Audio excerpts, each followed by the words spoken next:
BA ثالث ثانوی کے تمام طلباء و طالبات، آج ہم پڑھ رہے تھے جمالیاتی تنقید۔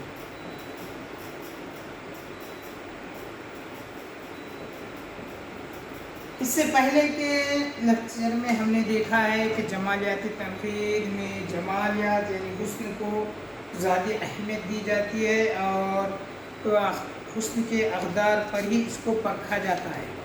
جب بات کہی گئی کہ بھئی جمالیات یا حسن کہتے کسے ہیں اور وہ تنقید میں کس طریقے سے استعمال میں آتی ہے، تو اس پہ مختلف ماہرین کی مختلف رائے رہی۔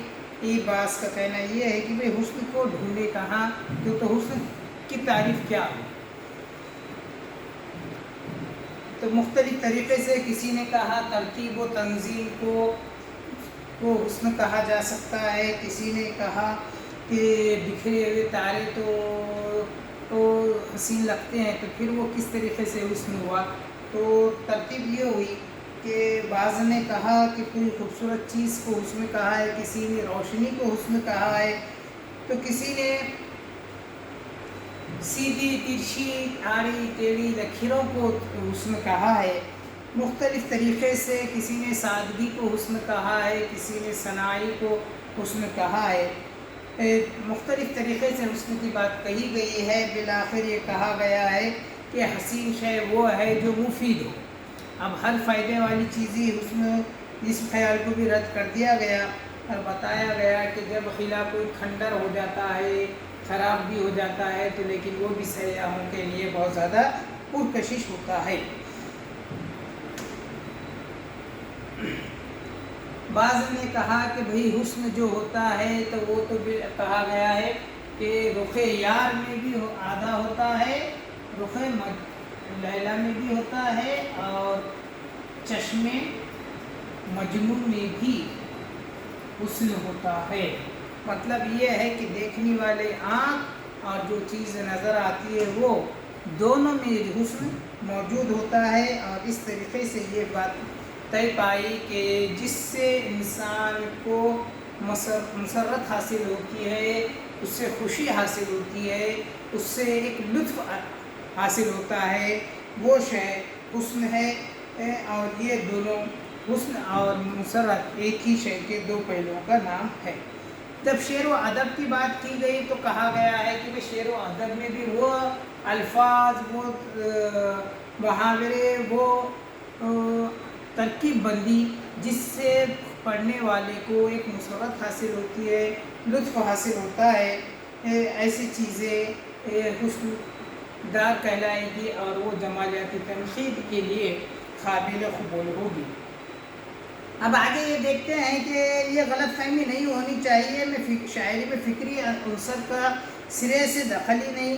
ہیگل نے بہت جلد اس تصور کو غلط قرار دے دیا تھا کہ وہ وجدانیت کے سوا شاعری کو کسی چیز کی ضرورت نہیں۔ پہلے یہ سمجھا جاتا تھا کہ وجدانیت سے ہی شعر کہے جاتے ہیں۔ اب وجدانیت کا مطلب یہ ہے کہ وہ کسی کو کسی چیز کا غیبی علم یا الہام یا ایسا کوئی چیز کا دورہ آنا ہے اور اسی میں بے ساختہ اشعار کہنا، یہی شاعری سمجھا جاتا تھا۔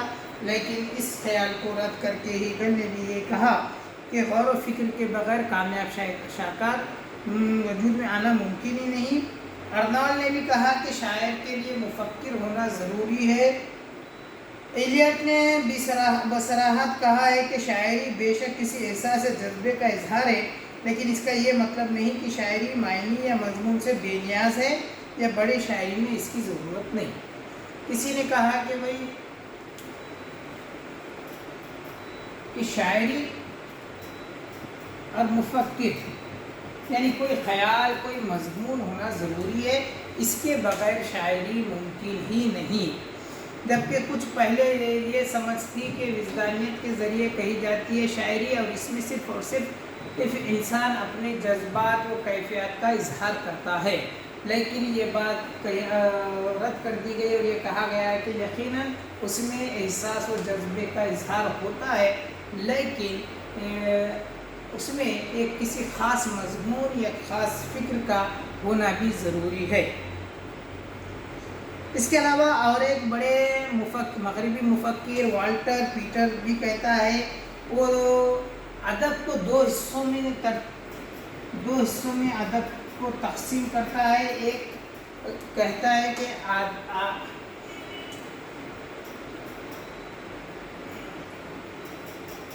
اعلیٰ ادب اور ایک اچھا ادب۔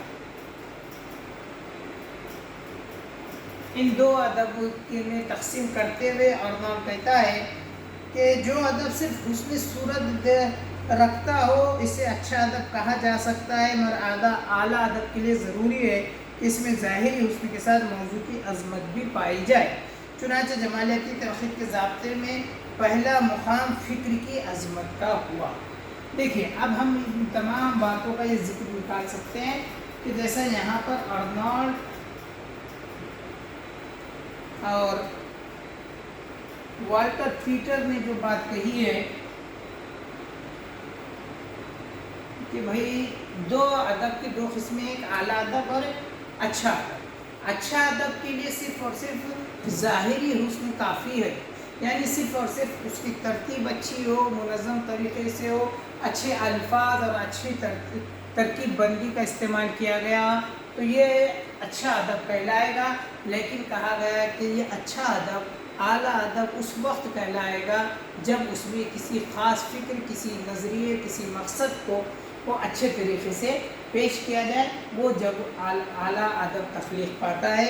اور جمالیاتی تنقید نے پہلے جو ضابطہ مقرر کیا اس میں فکر کو وہ اہم مقام دیا گیا۔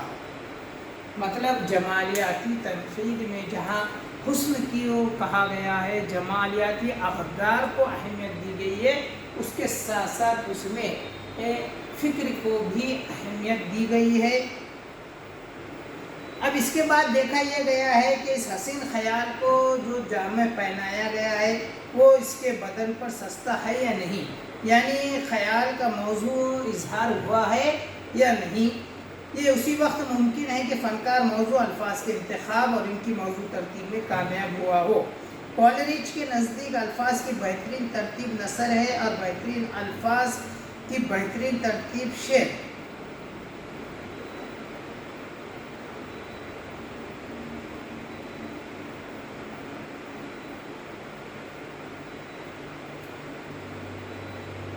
فلابیر کی یہ رائے درست نہ صحیح کہ ہر بات کو ادا کرنے کے لیے پہلے سے کچھ الفاظ اور ان کی ترتیب مقرر ہے۔ جب تک فنکار کی رسائی تک نہیں ہو جاتی وہ بات ادا ہی ہو ہی نہیں سکتی۔ لیکن شعر و ادب میں موضوع الفاظ کے انتخاب اور ان کی مناسب ترتیب کو جمالیاتی تنقید کے نقطہ نظر سے بہت نمایاں مقام دیا جانا چاہیے۔ دیکھیں یہاں پر جو بات کہی جا رہی ہے وہ یہ ہے کہ ایک خاص مغربی نقاد ہے کولرچ، یہ تنقید میں ایک بہت بڑا نام ہے۔ اس کی جب بات کی جائے تو وہ کہتا ہے کہ نثر اور نشر جو ہے یہ بہترین الفاظ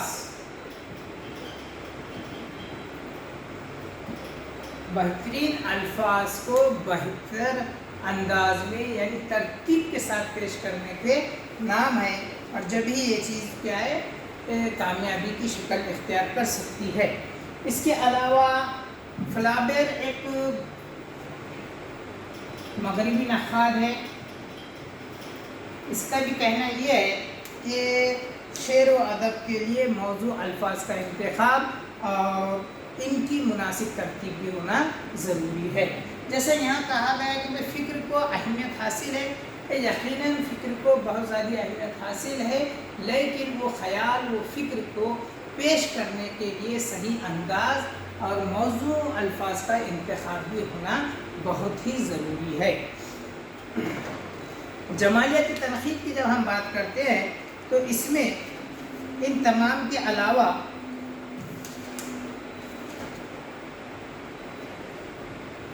لفظوں اور فقروں کی خوش آوازی تخلیق کو دل آویز بناتی ہے۔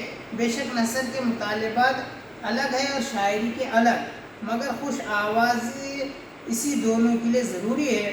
نثر کا بھی ایک آہنگ ہوتا ہے کہا گیا ہے کہ نثر ایسی ہونی چاہیے جسے بآواز بلند پڑھا جا سکے، جبکہ شعر زیادہ کامیاب ہوگا اگر اسے گایا بھی جا سکے۔ کہنے کا مطلب یہ ہے کہ ہم شعر اور نثر دونوں کو پڑھنے کے کچھ اچھے انداز ہونے چاہیے۔ اچھے انداز سے بھی حسن پیدا ہوتا ہے، مطلب ان میں دلچسپی، دلکشی آتی ہے۔ جب نثر کو ایک ہم آہنگ اور بلند آواز سے پڑھا جا سکتا ہو تو کہا گیا کہ وہ ایک کامیاب نثر ہے۔ اور شعر کی بات جہاں تک کی جائے تو کہا گیا ہے کہ اس کو اچھے انداز سے پڑھنے کے ساتھ ساتھ اس کو اگر مترنم انداز میں پیش کیا جائے، مطلب گایا جا سکے، تو وہ بہت ہی زیادہ مشہور اور کامیاب شعر کہلاتا ہے۔ بقول سید عبداللہ، لفظوں کی خوش آویزی، لفظوں میں مناسب حروف کا خاص اہتمام، فقروں کی اندرونی ترکیب، آواز یعنی فقروں یا مصروں کے سلسلوں میں ترنم، صوتی مد و جزر، ترتیب الفاظ میں مناسب موسیقیت، ادب پارے کا طول اور اشعار یا نثر پاروں کی موضوع ضخامت، یہ سب امور حسن کی صفات میں شامل ہے۔ دیکھیے، اور پھر وہیں بات گھوم پھر کے آ رہی ہے کہ بھئی حسن ہونا چاہیے۔ اب حسن کس طریقے سے، تو شعر و ادب کے تعلق سے کہہ رہے ہیں کہ بھئی شعر میں اور نثر میں جو خوش آویزی ہے، یعنی خوش آوازی، اچھی آواز سے پڑھنا،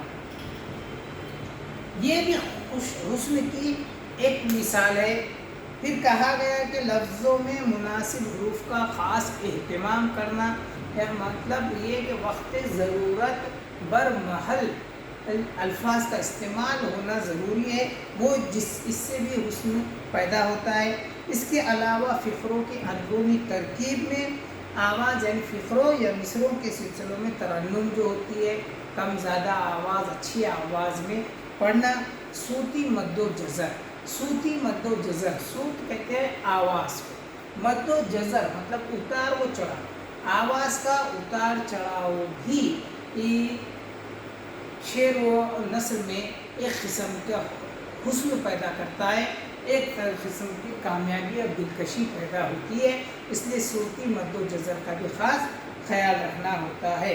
اس کے علاوہ ترتیب الفاظ میں جو مناسب و موسیقیت ہو، ادب پارے کا طول اور اشعار نثر پاروں کی موضوع ضخامت۔ بعض اوقات نثر یا شعر کے جو ضخامت ہوتی ہے، جو اس کی جسامت ہوتی ہے، بڑے طویل ہو یا چھوٹے ہو، جو ہے وہ بھی بہت زیادہ ایک حسن کو برقرار رکھ سکتی ہے۔ اگر بہت ہی زیادہ ضخامت اگر ہو جائے اس کی کہ پڑھنے والا اس سے بور ہو جائے، تو اس میں سے جو حسن ہے، جو دلکشی ہے، جو دلچسپی ہے، وہ ختم ہو جاتی ہے۔ تو جیسی ضرورت ہے اسی مناسبت سے اس ادب پارے کی ضخامت ہونا بھی حسن کی دلیل ہے۔ یہ تمام باتیں جو ہے یہ حسن کی صفات کہلاتی ہیں۔ یہ مطلب یہ سب حسن کی صفت ہے، اس کا استعمال کے ذریعے یا ان امور، ان صفات کا کہاں کہاں استعمال ہوا اور نہیں ہوا، یہ بھی جمالیاتی تنقید میں دھیان دیا جاتا ہے اور اس پہ خاص غور و فکر کیا جاتا ہے۔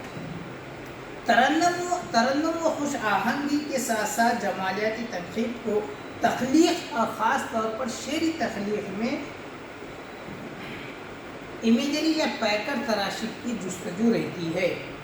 لیبرن نے تو یہاں تک کہہ دیا ہے کہ شاعری موسیقی سے زیادہ مصوری ہے۔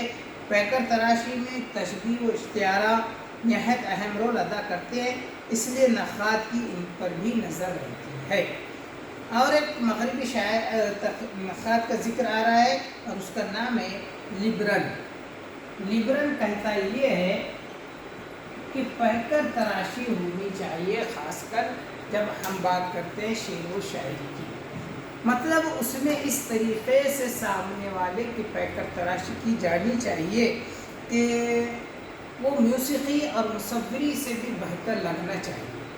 یہ دیکھ کر اب اس کو کیسے پیکر تراشی کو کس طریقے سے خوبصورت اور حسین بنا سکتے ہیں، تو وہ کہتا ہے کہ تشبیہ و استعارے کا استعمال جب ہم کرتے ہیں تو اس سے ایک بہت ہی زیادہ جو ہے وہ پیکر تراشی ممکن ہو سکتی ہے۔ نثر و شاعری کی دنیا میں بقول سارتر جو ایک اچھا شاعر بھی تھا، ایک دوسرے سے الگ ہے اور بہت دور۔ جمالیاتی نقاش شعر سے ابہام کا مطالبہ کرتا ہے تو نثر سے وضاحت، صراحت اور خطیت کا۔ نثر ہو یا بیانیہ نظم، موضوع کی مناسبت سے اس کے اختصار یا طوالت کا فیصلہ کرنا ہوگا۔ تصنیف کے مختلف حصوں میں تناسب اور موضوع ترتیب بھی ضروری ہے۔ مصنف جملوں اور فقروں کے اختصار و طوالت کا فیصلہ بھی موضوع کا لحاظ رکھتے ہوئے کرتا ہے۔ مطلب چھوٹے چھوٹے فقرے حجاب کو ظاہر کرتے ہیں، فقرے اور جملے یوں تو غور و فکر کی حالت اور سکون کے عالم کا پتہ دیتے ہیں۔ اب دوسری بات شعر و ادب میں جو آ رہی ہے وہ ہے طوالت، یعنی اس کی ضخامت کیسی ہونی چاہیے، یا طوالت ہونی چاہیے یا اختصار۔ تو یہ تو کہا گیا ہے کہ جو موضوع ہے اس کی مناسبت سے اس کا طے کرنا یہ فنکار پر خود پر منحصر ہوتا ہے۔ اس کے لیے اسے خاص خیال رکھنا ہوتا ہے کہ جب شعر و شاعری کی بات کہی جائے تو کہا گیا کہ ابہام ہونا چاہیے، اس میں مختلف ایک میننگ کے مختلف الفاظ معنی ہونی چاہیے۔ اس کے علاوہ نثر کے لیے جو کہا گیا ہے وہ خاص کہا گیا ہے کہ وضاحت، صراحت و خطیت اس میں ہونی چاہیے، یعنی کسی بات کو اچھی طریقے سے واضح کر دینا چاہیے۔ تو خیر ان تمام باتوں سے جمالیاتی تنقید کو ہم اچھی طریقے سے سمجھ رہے ہیں، سمجھنے کی کوشش کر رہے ہیں کہ وہ جمالیات میں اس طریقے سے اچھا اخلاق، اعلیٰ اخلاق، کالریج، وجدانیت اور کالریج کے مختلف خیالات، لیبرال کے مختلف خیالات ہم یہاں دیکھ رہے ہیں، جس سے ہمیں جمالیاتی تنقید کا مطلب سمجھ میں آ رہا ہے۔ تو اس میں یہ ایک بات خاص کہی گئی ہے کہ شاعری و ادب میں جب حسن کی بات کی جائے تو وہ جاتی ہے بات اس کا خاص مفکر، یعنی فکر و خیال اس میں ہونا ضروری ہے، اور جب شاعری کی بات کی جائے تو خوش آوازی کا اس میں استعمال ہو تو بہت اچھی بات ہو جاتی ہے۔ نثر کے لیے ہم آہنگی اور ترتیب کے ساتھ موضوع الفاظ کے استعمال سے اس میں حسن پیدا ہو سکتا ہے۔ ان تمام باتوں کے علاوہ طوالت اور اختصار کا بھی خاص خیال رکھنے سے فن پارے میں حسن یعنی دلکشی و دلچسپی پیدا ہوتی ہے۔ تو جمالیاتی تنقید ان تمام عناصر پر، ان تمام جزء پر گہری نظر رکھتا ہے اور اسی پر جمالیاتی تنقید اپنا کام کرتی ہے۔ تو خیر آج ہم یہاں جمالیاتی تنقید میں یہاں پر رکتے ہیں اور اس کے آگے مختلف مغربی اور مشرقی نقادوں کی جمالیاتی تنقید پر رائے اور اس میں ان کا رول، ان کی کارکردگی کا ہم مطالعہ اگلے لیکچر میں کریں گے۔ تو آج ہم صرف یہیں پر رکتے ہوئے اگلے لیکچر میں ہم جمالیاتی تنقید کے مختلف پہلوؤں کا ذکر کرتے ہوئے جمالیاتی تنقید کو اختتام پذیر کرنے کی کوشش کریں گے۔ اللہ حافظ۔